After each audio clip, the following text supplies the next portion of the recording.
बाटो चाहिँ अलिक खत्तमै छ है साथीहरू। यस्तै गाडी ल यस्तो गाडी लिएर आउनु होला।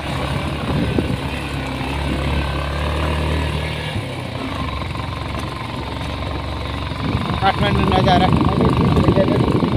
मर्छ छ नि एक गेरमा यहाँ पनि ऐना राख्नलाई छ।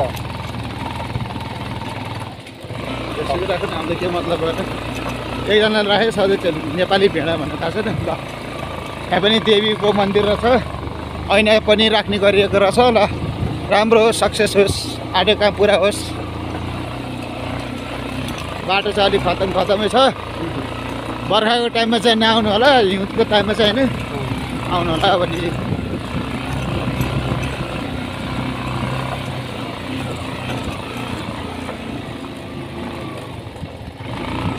राति चाहिँ अप्ठ्यारो लाग्छ कि यो बाटो आउँछ है।